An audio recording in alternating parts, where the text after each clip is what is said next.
distinguished delegates, ladies, gentlemen, and others, good afternoon.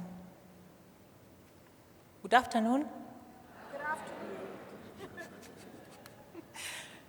My name is Audrey Mbugua, and it's an honor to be in this conference with such a rich mix of topics and delegates. I am honored. Truth be told, I was never born female. I was born and classified as a male, though I was not one. And my talk will be related to the challenges that come with being transgender. I will also propose some solutions to those challenges and urge the international community to play a key role in developing solutions to the real challenges that affect transgender people. I don't like to write speeches.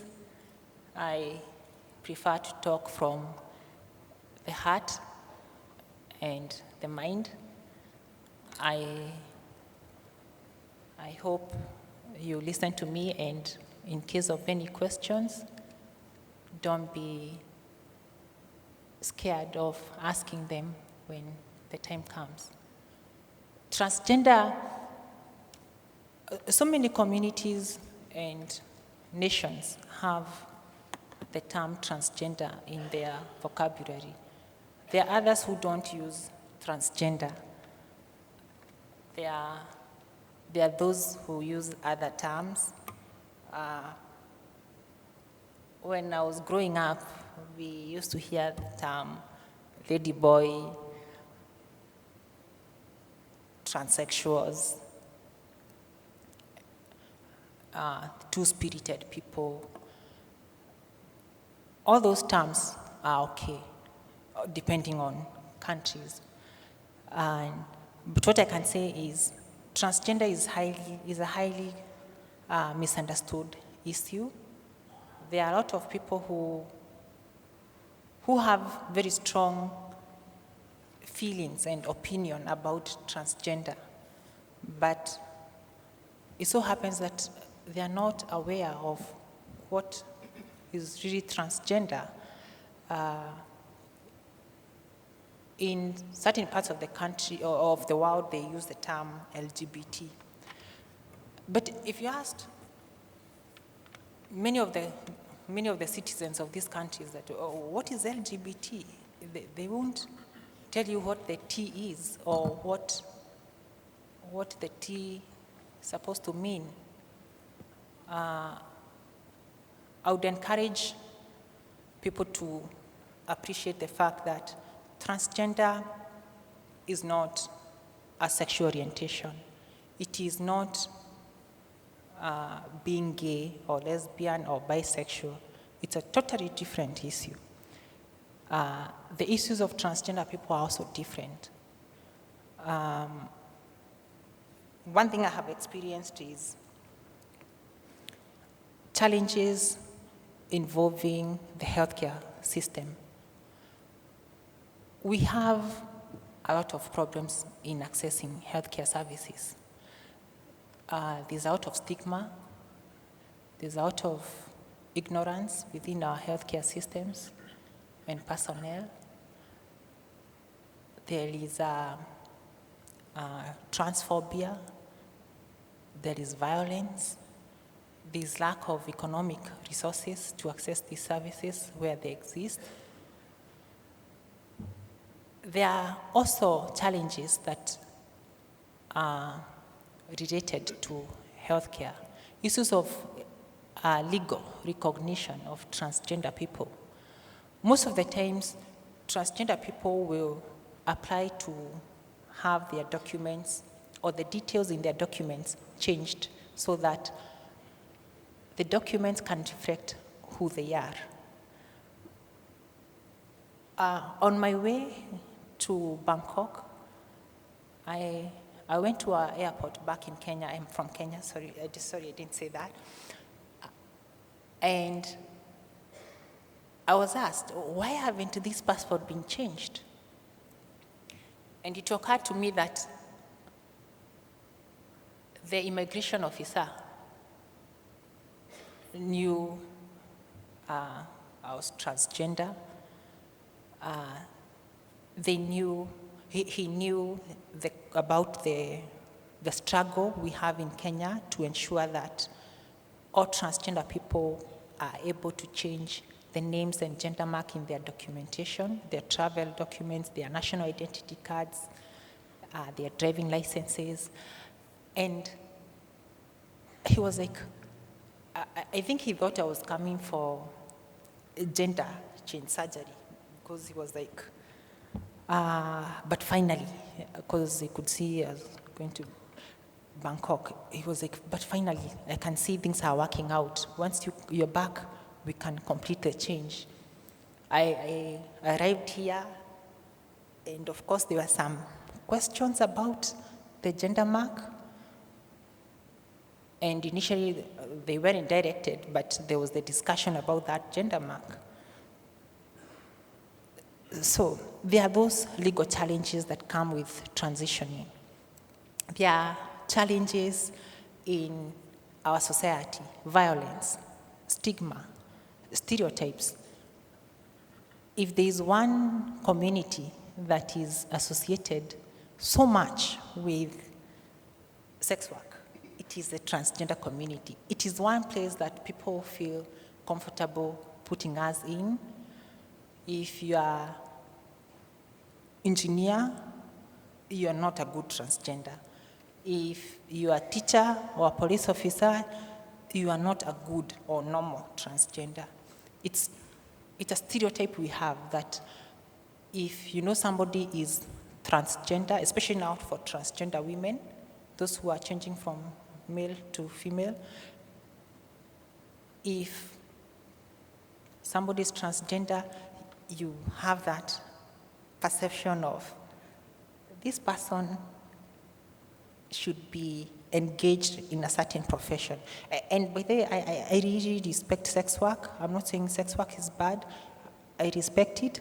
But our concern is the transgender community is that it is the only profession that people are okay assigning to us, or people are comfortable with us if we work in that domain. So there are those stereotypes. But what can be done about it?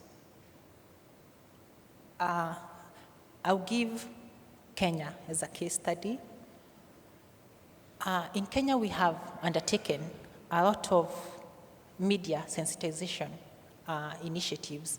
This is whereby we use our local television stations, our print media, to educate the society about transgenderism, the issues, the struggles that are there, and propose ways to rectify the mistakes that are there in our social, economic, and legal systems. So we have undertaken a lot of sensitization. Secondly, we are doing a lot of advocacy that targets the ability to change our documents so that they can have our new names, the names that we have chosen for ourselves, not the names that were chosen by our parents. Also, change of the gender marks. We wish we could have more than the male, female gender model that we have. We wish we could have something extra. Or if people are not comfortable with having an extra gender designation, we stop looking at people in terms of gender, because, those gender marks, they talk about a part of a body or an organ that is mostly hidden, it's hidden inside your clothes, by your clothes. So we wish we could have other classification that does not refer to people's private organs. So we are advocating for a system that enables transgender people to define themselves. We also use out of litigation to seek redress for some human rights violations that are there. At times we find there are some people who repeatedly violate the rights of transgender people, so we do take litigation. But using all that, we have discovered that our country is so open to transgender people. There is although it's not widespread, but there is a culture of respecting transgender. I guess once people realize what is truly transgender, they don't have a problem with that. I think there is even a fascination with the issue of that gender, transgender, transsexuals, and so forth. But there are so many challenges. But more needs to be done. And out of courage will be key, not just within the transgender community, but even within the mainstream society. Because unless we are courageous enough to accept that there are people who are different and that difference does not make them less human, there will be an opportunity for us all to access quality healthcare without violence, without shame, and without the indignity of being called names or being chased away.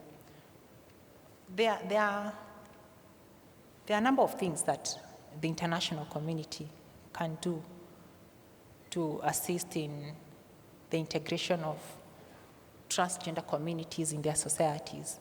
And I say transgender, I know the term might not be common within certain nations. You might have your term, but it doesn't matter as long as we are dealing with, we know which community we are talking about, is still okay. So we wish international organizations would advise our governments, especially on issues of health and development of guidelines. That is guidelines on health, access to hormones, access to surgical procedures, and also on human rights. When governments or states refuse to change the identification papers of transgender people, they expose them to a lot of problems. They are not able to access employment. They are not able to access jobs.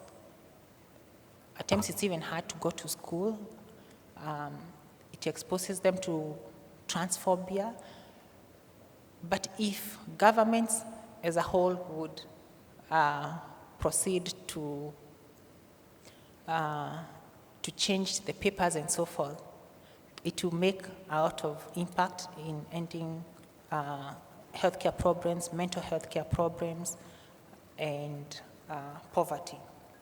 So international organizations have a responsibility to integrate transgender people in health and legal systems. We wish also international organizations such as the WHO